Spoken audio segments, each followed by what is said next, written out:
All right.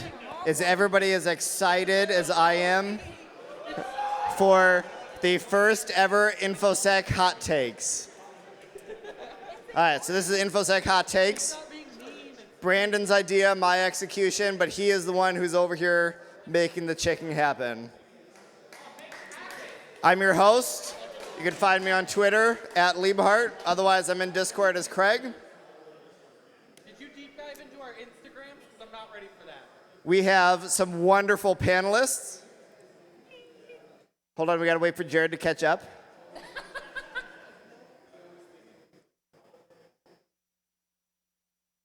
What's going on here? What are you waiting for? The slides.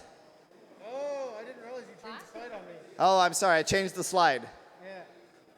All right, panelists, please introduce yourselves. And I apologize, you only have one mic, you have to share them.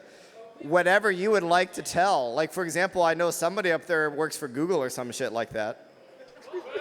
So, my name is Brandon, and I work for Google/Mandiant.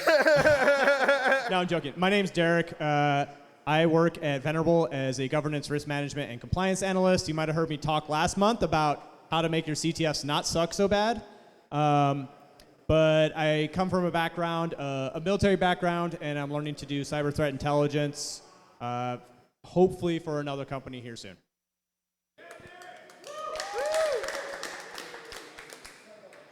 My name is Antoinette Stevens. I'm a senior security engineer for Slack.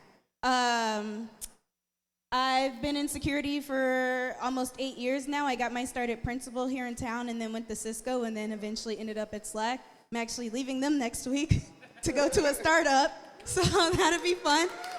Yeah. I primarily focus on detection and response, building out SIMs and really into logging.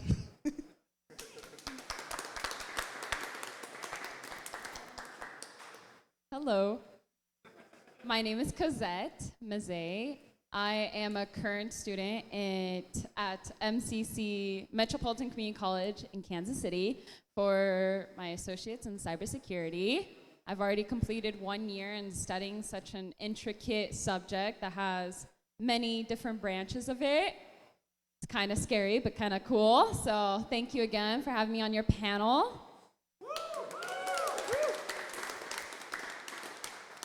I am Brandon. You may know me from a talk about 2 months ago. I work for Google/Mandiant, or Mandiant/Google, however they want me to say that these days, doing threat emulation for customers and helping customers find out gaps in their security controls. I have primarily been blue team historically, working on SOC SIM type of use cases, and I'm excited to be a part of the panel. All right, so hopefully our wonderful panelists know what they've signed up for. If not, they will find out now when I tell you guys. So, like I said before, this was Brandon's idea. It's really a great idea. I think it's hilarious. But so he really likes to show hot ones. This is not hot ones. This is InfoSec Hot Takes. So I have prepared a series of current event-y type questions, and we are going to eat progressively hotter boneless chicken wings as we get their InfoSec Hot Takes on these news events. So that's what we're going to be doing here. So I want to do a plug for Chicken Heat. I had never heard of them. I don't know where Brandon found them, but their website makes me drool. Like every time I look at their website, I'm like salivating. I got a thumbs up. Somebody's eating there. It looks really good. I haven't eaten any yet, but they look amazing. They're a local company down on Army Post Road. Make sure you check them out. The wings that we're going to be having, so we're going to, like I said, we're going to step up in heatness. Is that a word, heatness? So the very first one, what you have on your plates in front of you today, panelists, is called plain. It's plain, yes. The next one, I guess, sure, yeah, go ahead and eat it. Why not? Let's all eat some plain. The next one after this is going to be I don't know, I lost my slide. Where was it? There it is. All right, after this is going to be mild. After mild is going to be hot. I'm just telling the crowd so they know what to expect here. Yeah, plug your ears. After hot is going to be what they call extra large. And after extra large is XX. So that's what we're going to be doing tonight.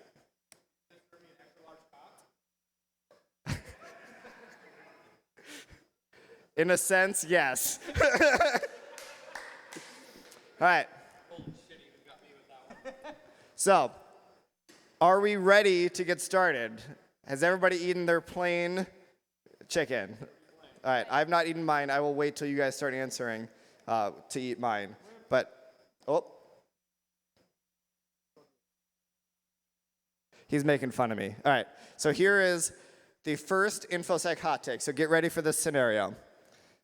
Imagine you work at a large social media company and a billionaire has swooped in out of nowhere and purchased your company, and they have all sorts of great ideas, including laying off 75% of your staff. As our wonderful security people, what are your thoughts on this billionaire laying off 75% of your staff? So I'll give everybody the chance to eat their very plain chicken wings while I answer.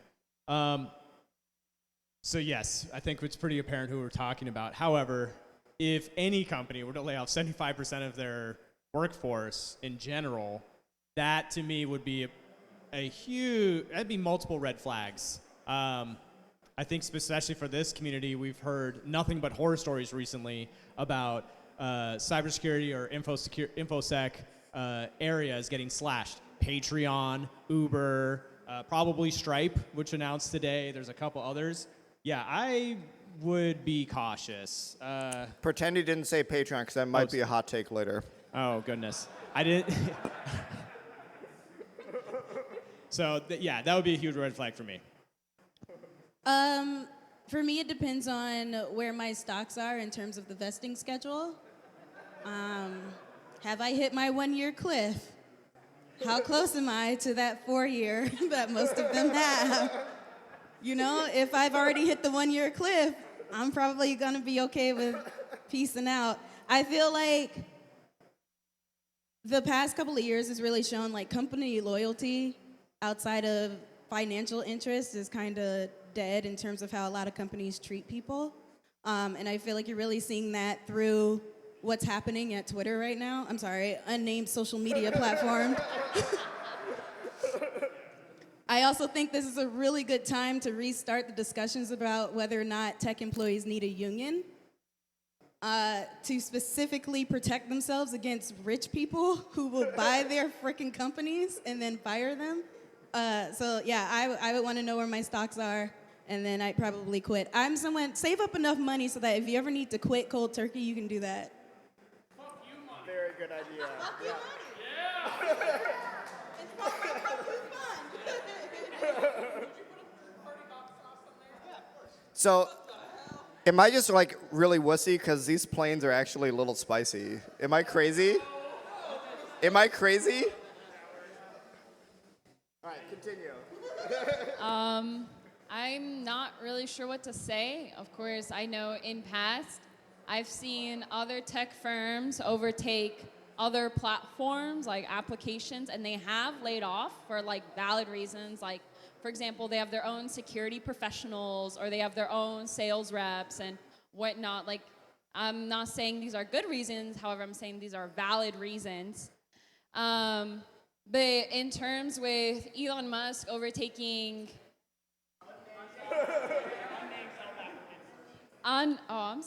unnamed unnamed person laying off Twitter representatives or Twitter employees.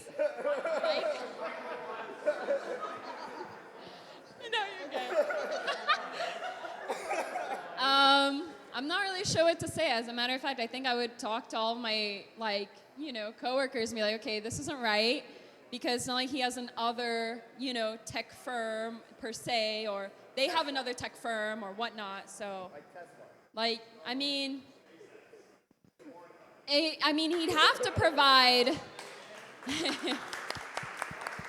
I mean, he really would have to provide a reason as to why it's valid. But even then, I don't think it's right per se, since, you know, Twitter is obviously a very stable platform for a lot of us security professionals or soon-to-be security professionals to reach out to get information. So if it changes, then I think we should consider other platforms as an opportunity.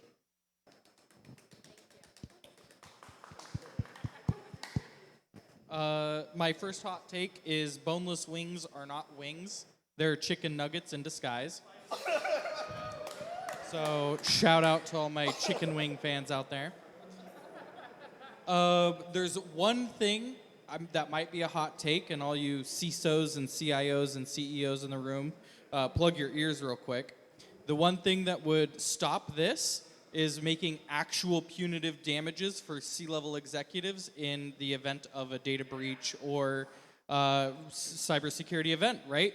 If Elon could go to jail because his event, or oh wait, shit, sorry. If unnamed CEO or CISO or whatever could go to prison because they didn't respect their company's data properly, then suddenly they would give a shit about their company data, and then we wouldn't see massive layoffs of cybersecurity professionals. So write your Congress people. Yeah. Woo. All right, hold on, wait. We're gonna do, well, yeah, let's do one more hot take and then we'll do the next one. Is that cool? I mean, how hot do you want it, how fast? As hot as possible, as quickly as possible. All right, so next slide. All right, so if you want, you can probably deliver these while they're answering. But so imagine the other day, you log into work, you maybe, did your typical morning coffee in the hot tub. You're having a great morning. You listen to your podcasts. None of us your here have hot tubs but you. Stop.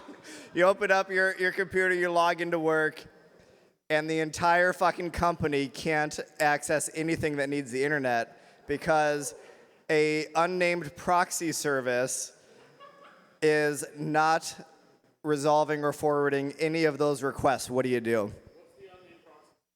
I made my entire company cloud dependent. Surprise Pikachu face when my company goes down because I'm cloud dependent.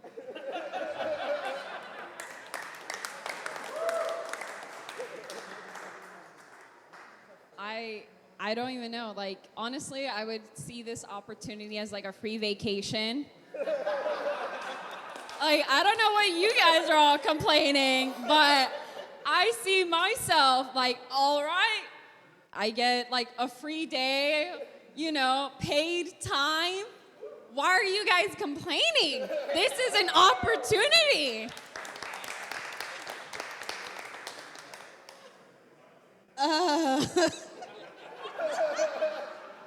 Okay, well, we don't want the company to go under in a day,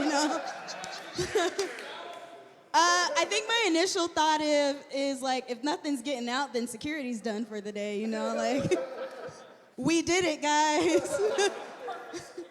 Most secure company, yeah, we did. Nothing's getting in, nothing's getting out. Oh, done. Black box complete.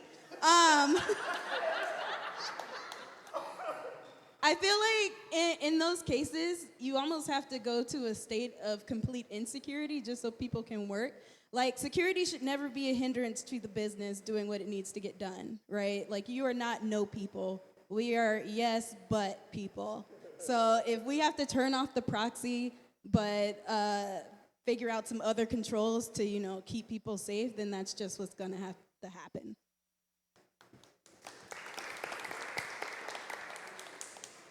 My answer is simple. We go back to caveman days and do everything on pen and paper. So, if I remember correctly, didn't a motion picture company who maybe had a video about a certain North Korean dictator have to do that once? Back in 2014? Yeah. Possibly. All right, let's get some more chicken in here. These are hotter. These are mild. Yeah, we can do a slide switch. You guys ready for a slide switch? All right, so I don't know if anybody's heard of this. Probably not. I'm sure nobody has. But Twitter was all abuzz the other day about some big, horrible, world-ending vulnerability that was going to come out at some point when the gag order was lifted. And you guys, you're sitting there, you're reading your Twitter, and all these big names like James Beal are telling you, you need to be very concerned about this big, giant, nasty vulnerability that's coming out. Yeah, what do you do with all that knowledge? So when I read that on Chaotic Neutral's Twitter feed / James Beals, I didn't trust it at first because he didn't pay $8 a month to be verified. So I didn't put much merit behind it. I feel like we hear about this almost every week. It's just like, if you guys don't listen to it, there's actually a really great podcast called CISO Series, and they do like 5 to 7 quick stories. And one of the things they do at the end of the week is they do a wrap-up of things that happen. Or if you're not into podcasts, you can read the Hacker News, and they do ransomware events of the week. This feels like the thing of the week, and you hear about all these events, and it might feel like, oh, I'm fatigued by this. I feel like I've heard the same story for the last, how many years has cybersecurity been going on? Since the 90s, basically? I feel like I've heard the same shit every week.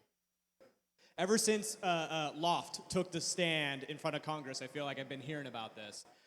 So there's a bit of a fatigue, and I also take a lot of these stories with a grain of salt. Okay, yes, it could be very high, but there's other things that could happen too.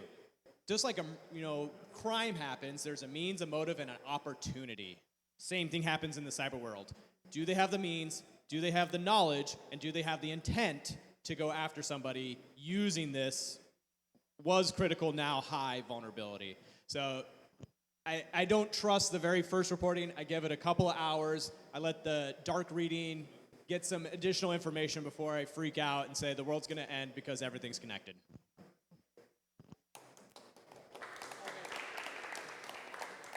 Quick question. How many people here were on the front lines of response for Log4j? No, literally, like, it came in and you started getting questions for customers, and it was your job to figure out if your company was vulnerable. So I was on vacation at my aunt's house in Florida on a pool floaty at the time. Does that count? No. I did email my boss and say, hey, is everything okay? And she said yes. I think the cool thing about this OpenSSL vulnerability this time is that they gave people a heads up. The thing about Log4j and any other zero-day that comes out is there's so much pre-work you have to do. A lot of people don't have accurate asset inventories. A lot of people don't know who owns what or what code is running where. So having someone who works in this project say, hey, we have a big one coming out, gives you time to compile this list without the pressure of customers asking you for an update, without executives asking you for an update. You should have that list anyway, but let's be honest, in practice, it's not a thing. So having the time to leisurely look up all that stuff and have it ready to go when it drops is invaluable, okay? So I feel like, yes, it happens all the time, but it is very rare for a company to say, we have this 0-day that we're fixing. We want to let you know it's coming out on Monday or whatever day. So I think they did that in a very good way.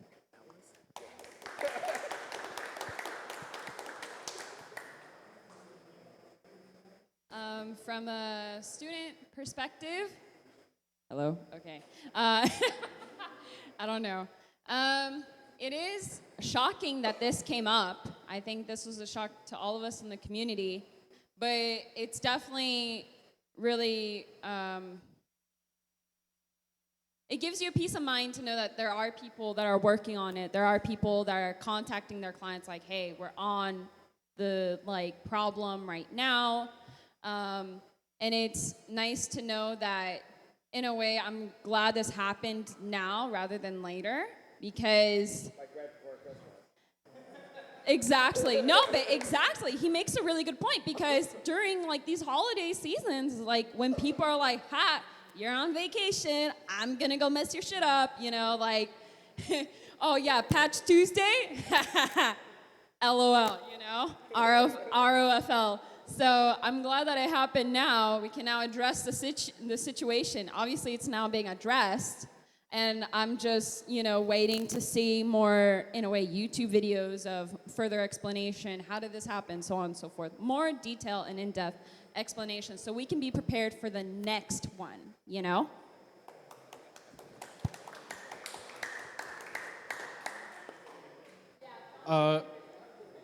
When others were speaking, Derek handed me this Thor's Hammer Super Hot Sauce. He got me fucked up. I'm hiccuping. That was rude. We're only on mile. Yeah. So everybody else here had very sensible takes, and I'm pretty sure this was called Hot Takes. So I'm gonna give the hottest of hot takes. Open SSL encryption won't even be needed in 50 years, so just get rid of it because supercomputing and quantum computing is here. Doesn't matter. Encryption is deleted. Get rid of all encryption now. Hottest of hot takes. Yeah, done. Oh, you're good. Let them encrypt it, I guess. All right. So, bringing this back to home here, some users the other day who may or may not have had a third-party provider found that they couldn't log into anything Microsoft related. And nobody knew what the heck was going on. So I know somebody who had their laptop hooked up to some fancy thing that had to do some fancy thing with Microsoft, and he restarted his computer because he said he couldn't log into Teams anymore, and then he couldn't log into his computer. But anyway, all these Microsoft services didn't work for one internet provider in the entire country. And let's just say that you maybe have a significant portion of your company's workforce has that security internet provider. Go. Hashtag fuck Mediacom.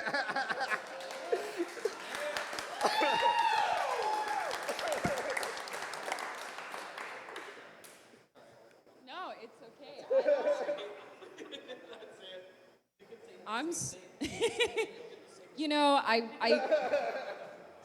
I cannot comment on Microsoft due to my position. For the record, Microsoft did nothing wrong. It was third-party internet provider. Mediacom lost routes to Microsoft. Just say hashtag fuck Mediacom. Here, put the slide up one more time. It's not Microsoft's fault. Third-party internet provider. All right. Mediacom, if you're watching this, please get better. I'll send you a soon to get well card. Love you.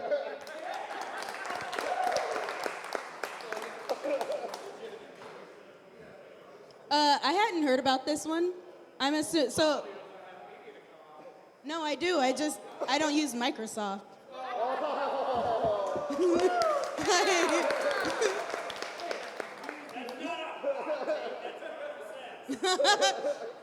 I don't understand the underlining part of this of why Microsoft was just impacted and not all internet services. For Microsoft specifically? Oh, that seems like someone did. It just seems like someone did it on purpose. What are the odds that they break Microsoft directly? Someone in there had a vendetta. An old Microsoft employee was like, you know who I should fuck over now? It doesn't make sense as I think about it. I guess from a company perspective, what are you gonna do? Send them to a WeWork or something? I don't know. Yeah. With Metronet. That's actually a really good point.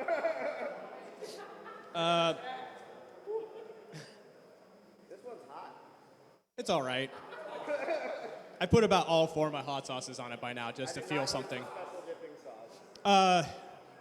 There's not too much to add. The only thing I would want to say is that,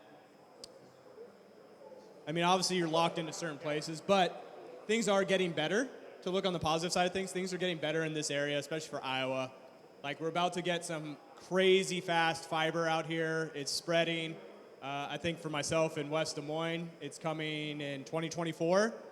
So all the high-speed internet I'll need to download my games that look like they belong on the Super Nintendo to play on my local machine will be great, even though I won't need all that bandwidth.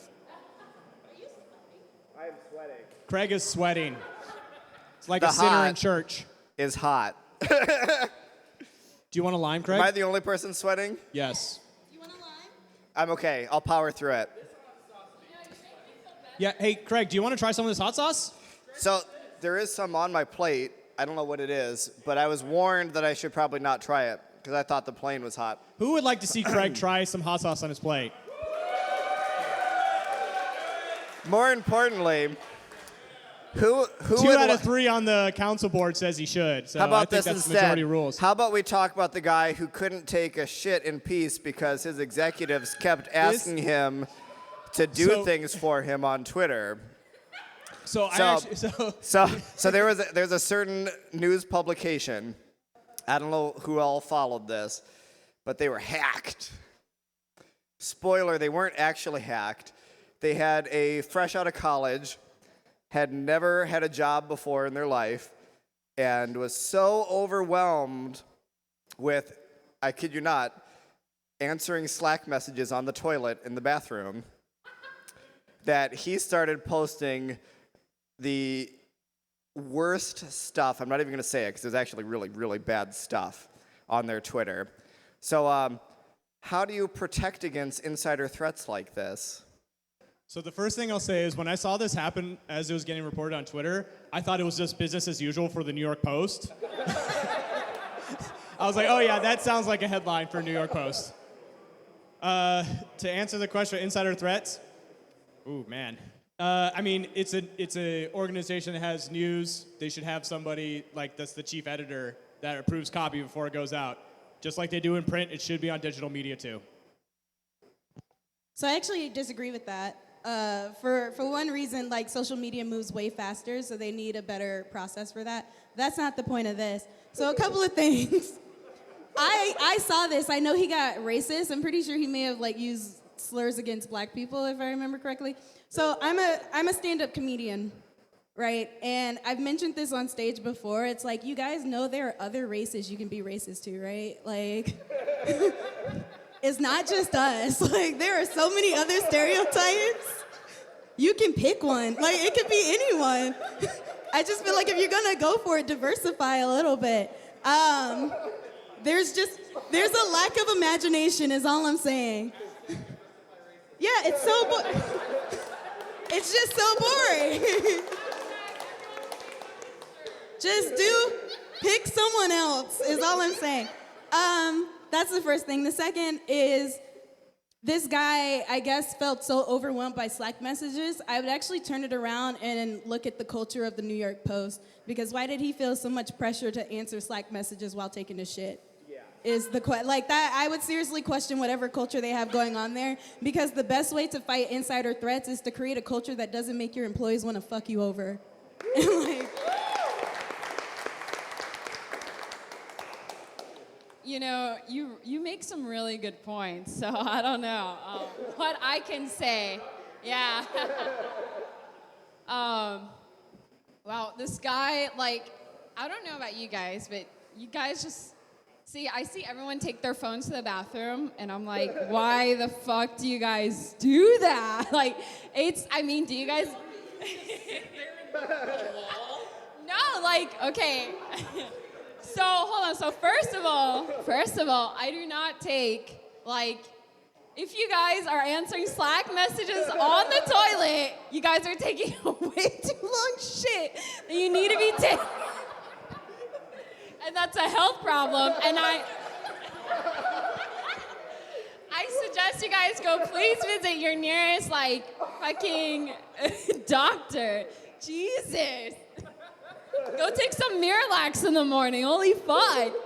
And hold on, he's taking a shit and he's being racist too? Like, who hurt him? Who hurt him? Why do you gotta do that? Like, what was the point of that?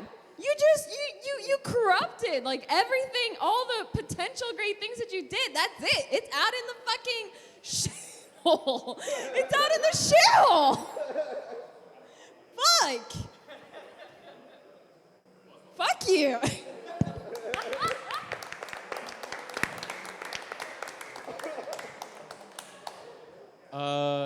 When I heard about this, I just assumed that this was the Twitter that Elon wanted. So I guess that's it. All right. So, like I said, forget that you heard about this one. But as many as people want to keep going. All right. So, there was a certain company that has a subscription model where people like pay money and stuff like that. They've got my credit card because there's a few Patreons that I support. I mean, there's a few creators that I support, and they just fired their entire security staff. What do you think as a consumer when you see that in the news? A consumer who has given your credit card info to them.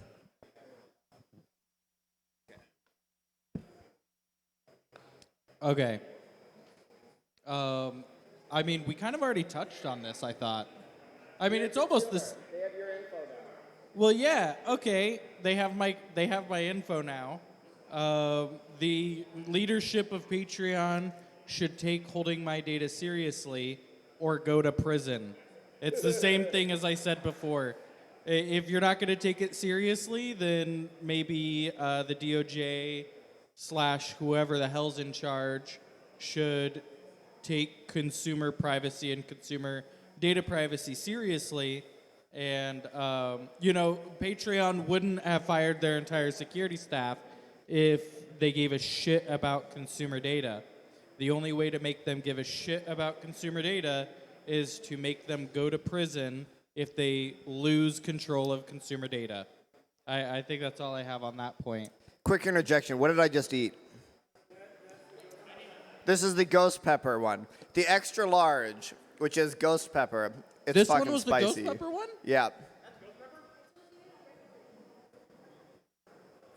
Anyway, continue. That's it. Hold on. So, point of order. Derek was worried about throwing up, so there's a large trash can behind him. Anybody else is also allowed to use it.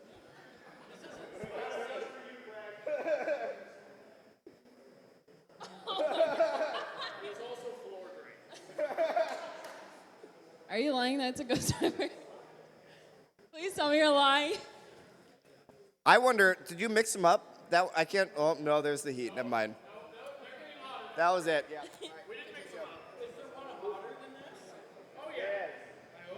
One more. The only hot I've had is your hot sauce. So for the hot take about this, I'd actually start asking questions as a client, and I think I'd want a detailed review as to what exactly is going on because you're now handling my data. And although I will admit there are some data and some unimportant data. Of course, who are we to say what data is important and what isn't, right? But there is there is an aspect where it's we collect data on everything. It's like some data is kind of pointless and some isn't. But regardless, they laid off the whole security team. What do they do? We need so many security professionals in this field. And I think it's important that whatever they did wrong, was it after one first misdemeanor, 2, 3, or whatnot, but this needs to be really reevaluated. And as a client, I'd start asking questions and I'd start, poking my nose for sure, so. You are so supportive.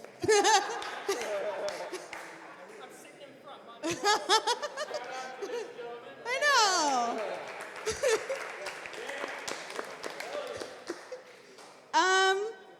I'm gonna be honest with you, and this might be my hottest take. I don't give a shit, and here's why. I've put my credit card information into way sketchier sites, and like have no idea what kind of security they have. So many of us buy clothes off of Facebook ads. Please, like I'm simply not gonna have a moral panic over them getting rid of their security team. In fact, it would not shock me if they weren't even holding credit card data directly, if it all went like to Stripe or something. Like whatever. Now, the part that sucks is they laid off people. Those are human beings who had jobs and now they don't, and that's bad. But in terms of the security itself as a consumer, meh.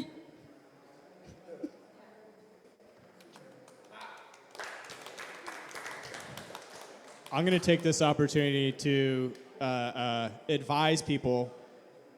So as a consumer of Patreon, this is an opportunity for me to tell you, lie your fucking ass off to every corporation you can. Do not give them your real name. Don't give them your real address. Don't give them your real credit cards.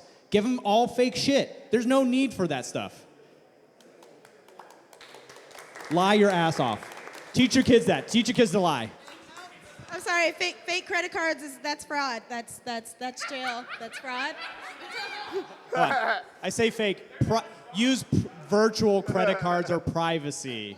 It still pays. You're not defrauding. Yeah. Sorry, I'm not encouraging fraud. Go ahead.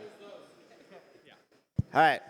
So Brandon asked for this. This is what I came up with. So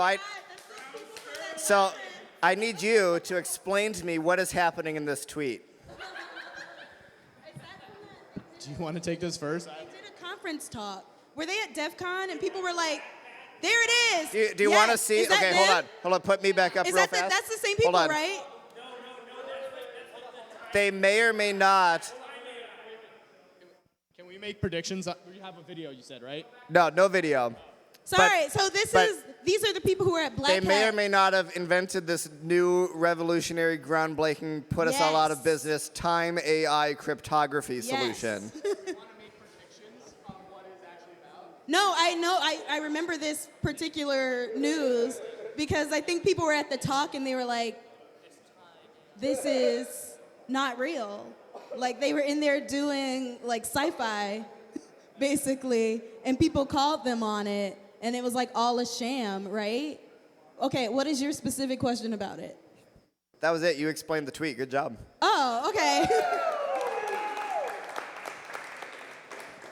So if I'm understanding this correctly, it's a rug pull for cryptography.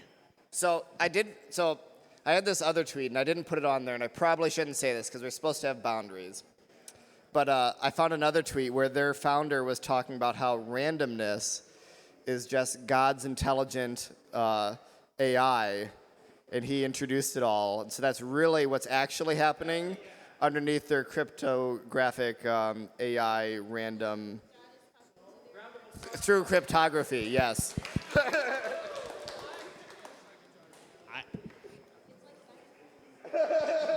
In case you didn't hear that, it's like Scientology for security. That might be the best take tonight. Can we get that on a shirt for SecDSM? It's like Scientology for security. The last dab is gonna be hot, and you would normally put a dab on it. Okay. So if we weren't already salty enough with our hot takes, they're putting salt on the plates for the wings in front of us. So. All right. So this is the Carolina Reaper, the XX chicken sauce. Now, I do have a few more hot takes. I don't know how we're doing on time, but we can keep going for a while if you want. In fact, actually, I'm going to skip to the next hot take because it's funnier. All right. So I like to call this one, Something Smells Funny in the Sock. So you're sitting at work, doing your work stuff, security things, and something smells like poop.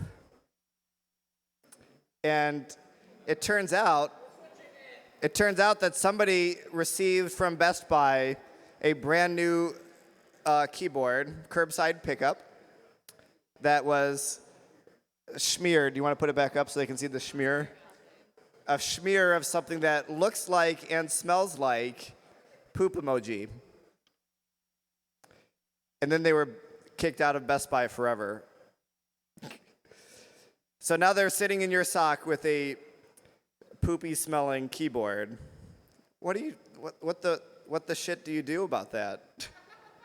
You know, this is a really big coincidence because my first IT job was at Geek Squad.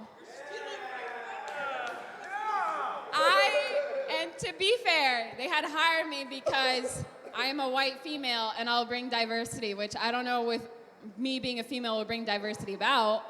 But yeah, so to see that, I'm not quite shocked. They are, I don't know, like Best Buy is such it's like a great first time because you see the randomest shit happen. You go to the back room and there's like half alive people just carrying like worth tens of thousands of dollars shipments into the store. You're like, that doesn't look safe. They're like, it's okay, it's working. Like that, you don't gotta worry about it, it's working. And then for Geek Squad, because we always had to check up, it's like whatever people return, we always had to like test them, check them. Some of the employees were like, nah, you're not gonna test it, looks good. I was like, you don't even know if it runs it. Nah, it looks good. And guess what? That same TV was later sold, and they're like, no, this TV is totally effed up. Like, it's displaying it's displaying nonstop porn.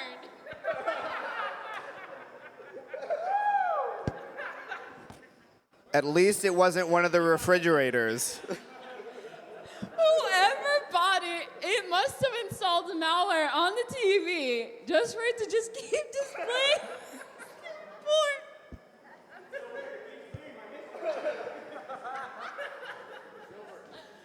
Like, I don't know, like, and it's so weird because in Geek Squad you had like all the college, professionals going to IT cybersecurity. All of Best Buy was like these high schoolers. And I'm like, who is allowing these high schoolers to handle like very expensive equipment in the store? Like for that, like just seeing that tweet, I'm like, yeah, I'm not surprised. Like, please don't shop at Best Buy. Like, you're better off at Micro Center. You're better off at, Fry's if there's still news reg. Oh my God. That's right, because the last one in Nevada closed down, huh? It was so beautiful, by the way. R.I.P. You're better off at Newswag or something, but yeah.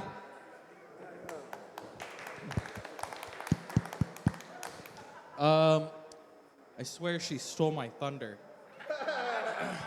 My first job in IT was at Geek Squad. And I will echo everything she just said. I was not.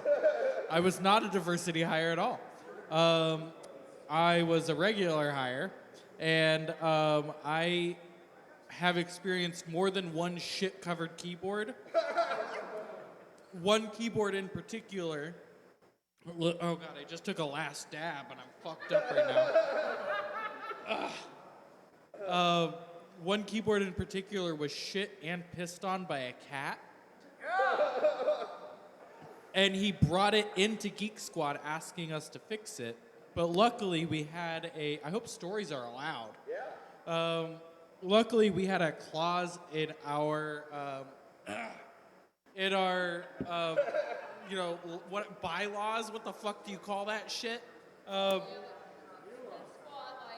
promise. Okay, so it's like the Geek Squad promise that you do. It's like, I promise. It's like, not to shit on my keyboard.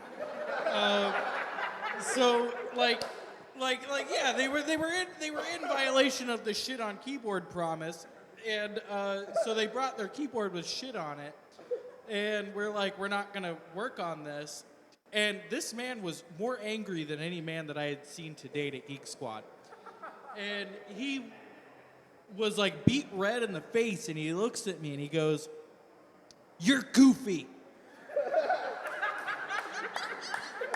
So I called my manager and I had him deal with it after that because apparently I was goofy and couldn't work with them. So the answer to your question, it does not surprise me that there's a shit-covered keyboard at Best Buy because I feel like that's just kind of their MO.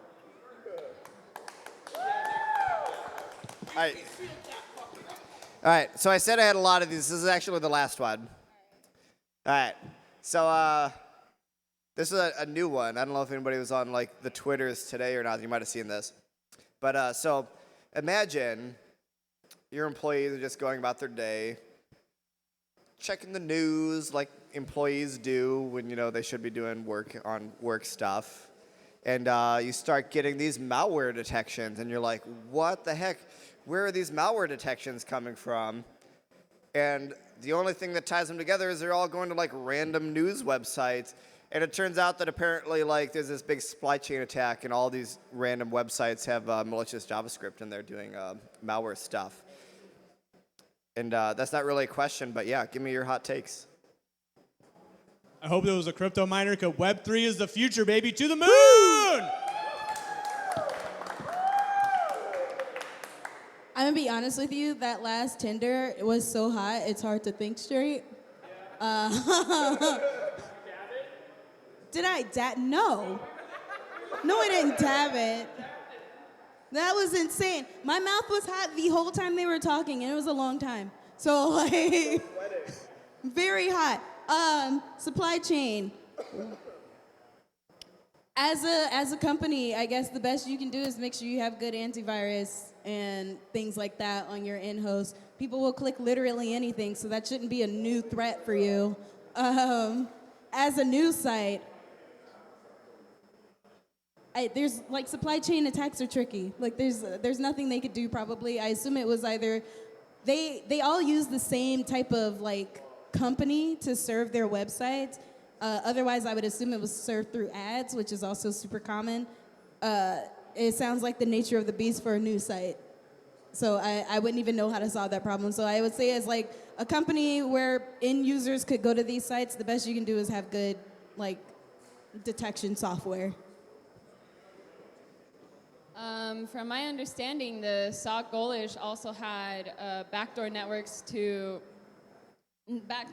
infected with the Raspberry Robin malware and what Microsoft described evil core pre-ransomware behavior. There's really not much I can say other than, you know, what we should do after every ransomware. Take notes, learn, and improve your antivirus subscription. Update the coding, because this is pretty serious. This can affect people. You forgot one more. Get new jobs. Yeah. Although I'm kind of curious if, like, because they said, like, they obviously previously had targeted private firms before doing this one or whatnot, but obviously this was a repeated attack, so someone was not doing their homework, and that's just kind of what happened. It's really unfortunate.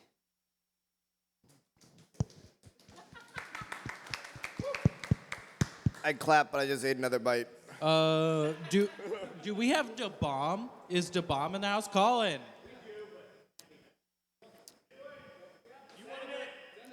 All right. Come on.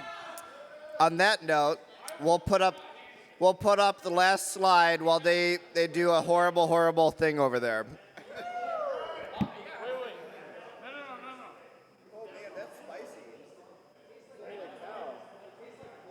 I have a little bit of wing left. Just plug your nose. You won't have to taste it.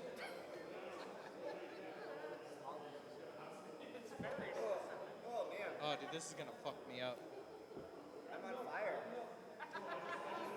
If they don't want to do it, don't make them do it. What? No. I tried that earlier. No, you didn't. Oh, I did. It was on the. Okay. No, I did. I tried that earlier. This? So I'm gonna get my answer while I eat the bomb, because I hear it's the worst. It tastes like fucking smoked cigarettes. Holy shit. It tastes like spicy. No, it tastes like fucking smoked cigarettes. So, has anybody heard of Sinclair? Has anybody seen the clip where all the news stations are all synced up saying the same exact shit. I feel like that might. I honestly have no idea what he's talking about, but I feel like that has something to do with it. So there is a conglomeration of local news networks that are taking over. Old people more and more and more. That's rude. People more and more are trusting their local news. This is very spicy. To provide them local coverage. In actuality, they're not getting local coverage. They're getting coverage from Sinclair, which is a multinational, massive organization which is actually taking over local news organizations. I don't know if that has anything to do with this, but if you go to your local news and there's a supply chain attack, I think of companies like Sinclair happening. My mouth is filling up with spit. So I assume maybe that has something to do with it. Maybe it doesn't. If you have no idea what I'm talking about, Google or go to YouTube and look up Sinclair, Sinclair news station. It's kind of like scary to watch. That has nothing to do with cybersecurity.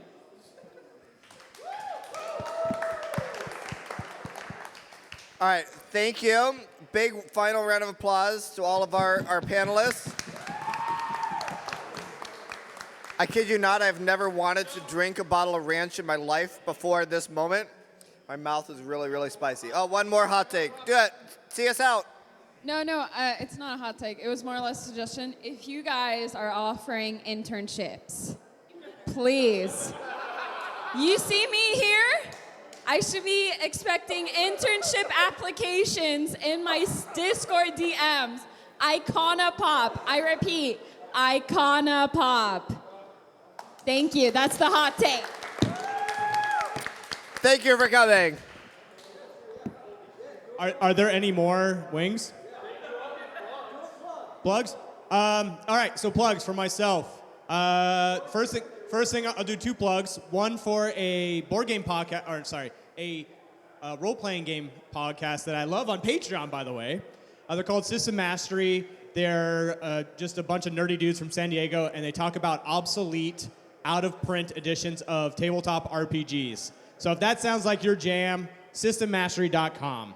For myself, I put out a really shitty current intelligence brief every week. So if you would like to see that, it spins, as in our mouths are spinning because of all the hot peppers. Or some of us feel like we're a little dizzy because of how hot it is. So spins.substack.com. You can see my other hot takes for current events.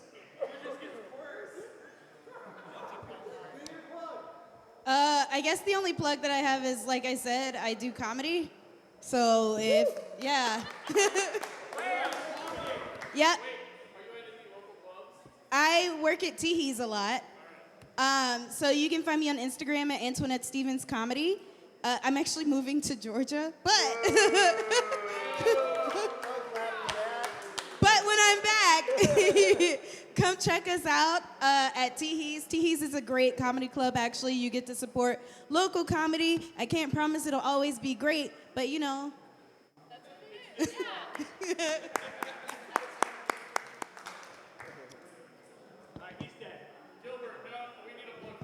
I don't have any plugs.